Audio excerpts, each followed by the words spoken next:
शिक्षकों की बहाली हुई, उसमें 50,000 से ज्यादा शिक्षक वो बहाल हुए जो बिहार के बाहर के हैं।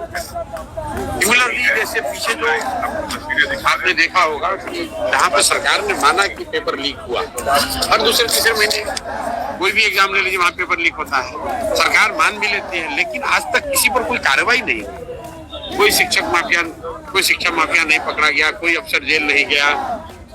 मतलब नोन लोग हैं, सबको मालूम है कौन लोग हैं, वो कहाँ रहते हैं, किस समाज से हैं, किस दल से जुड़े हुए हैं, लेकिन सरकार ने उन पर कोई कार्रवाई नहीं की और वो भी सवाल का कोई जवाब नहीं दे रहे। कुल मिलाकर जो स्थिति बनी हुई है उसी के आधार पर ये तय किया गया कि भाई किसी को भी एक प्रयास करना होगा जहां उनको बोलना पड़े, उनसे सवाल तो किया जाए, माने नहीं माने वो तो सुधरने वाले नहीं है। लेकिन बिहार की जनता को ये समझना तो चाहिए कि आपको खड़ा होना पड़ेगा और इस तरह से लाठी तंत्र बनाकर सबकी आवाज को दबाने की बात को स्वीकार नहीं किया जा सकता। छात्रों का दो गुट हो गया, एक गुट वहाँ बैठे हैं, एक गुट यहाँ बैठा है, कुछ कह रहे हैं कि राजनीति इसमें हो रही है, राजनीति नहीं होनी चाहिए।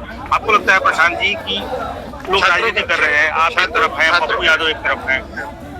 छात्रों का कोई गुट नहीं, जितने छात्र इस आंदोलन से जुड़े हुए, और पिछली बार जब जो छात्र संसद हुआ, जो लोग चुनकर आए वो लोग सारे यहाँ बैठे हुए हैं।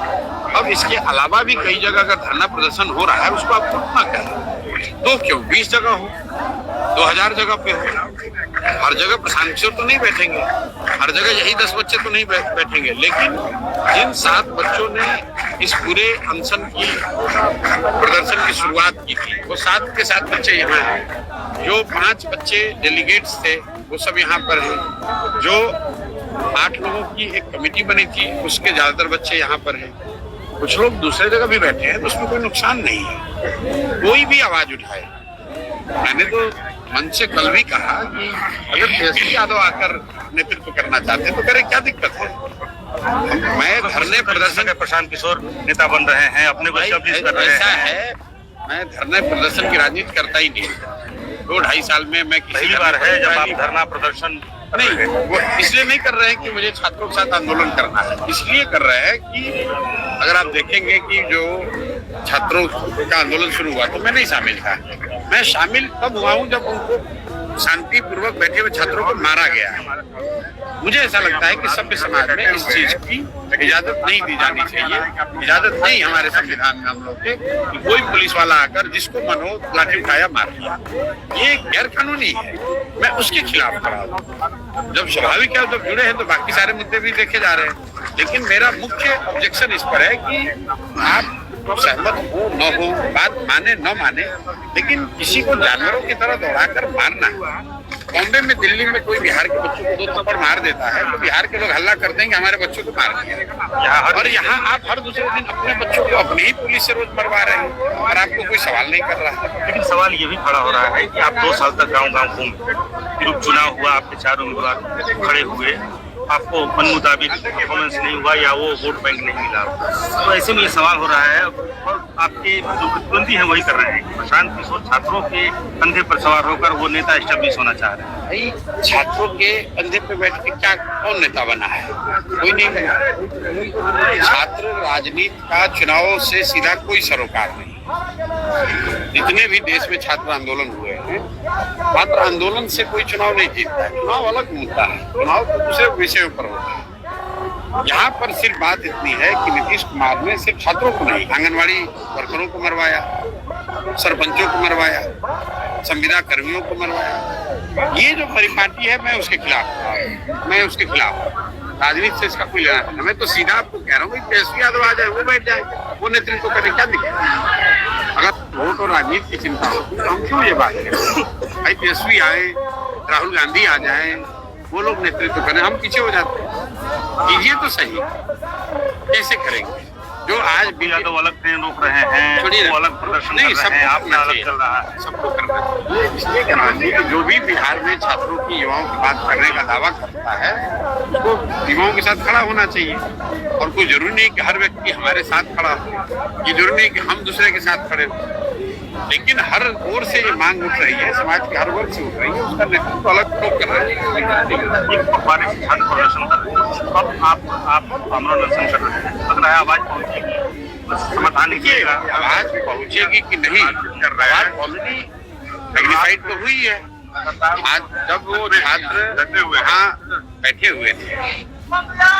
वो छात्र वहाँ बैठे हुए थे, गर्दनी बाग में, तो कोई उसका संज्ञान नहीं ले रहा था। कम से कम हमारे जैसे लोग के जुड़ने से इतना तो हुआ है कि इसकी चैटर बढ़ी है, लोगों ने संज्ञान लिया है, लोगों को ये ध्यान में आया है कि भाई कोई विषय है जिस पर समाज का एक बहुत बड़ा वर्ग उद्वेलित है या परेशान है। तो निश्चित तौर पर जितने लोग इससे जुड़ेंगे, इतनी मजबूत आवाज में इस बात को उठाया जाएगा, उसका असर तो होगा ही होगा।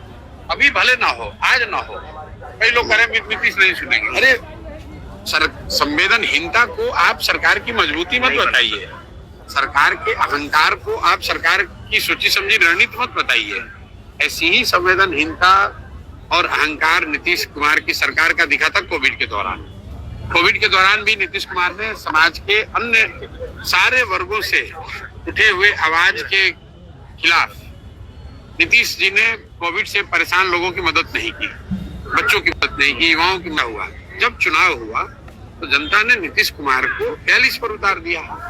तो जब आप सत्ता पर है तो आप अपना बल दिखा सकते हैं, लोगों को इग्नोर कर सकते हैं, उन पर लाठी चलवा सकते हैं, लेकिन लोकतंत्र में जनता के पास भी हर 5 साल पे अवसर आता है और पुलिस का लाठी का असर 5 दिन रहेगा, 5 घंटे रहेगा, लेकिन जब जनता के वोट का असर जो है वो कम से कम 5 वर्ष रहता है। तो जब नीतीश कुमार को 42 पर उतार दिया गया तो वो जो करा है वो नीतीश कुमार को पिछले 4 वर्ष से हो रही है। नहीं रहे, जिस दिन 42 आ गया नीतीश कुमार वो नहीं रहे जो पहले थे। तो जो ये अभी वो कर रहे हैं, ऐसा आपको दिख सकता है कि वो नहीं सुन रहे हैं, सबको दबा दिया, लेकिन जब चुनाव होंगे तो लोग उसको सूद समेत वापस करेंगे। सर, ये भी आरोप लगा रहा है कि राजनीति ने इस आंदोलन को हाईजैक कर लिया है, प्रशांत किशोर ही नहीं पूरी सियासत ने हाईजैक कर लिया है।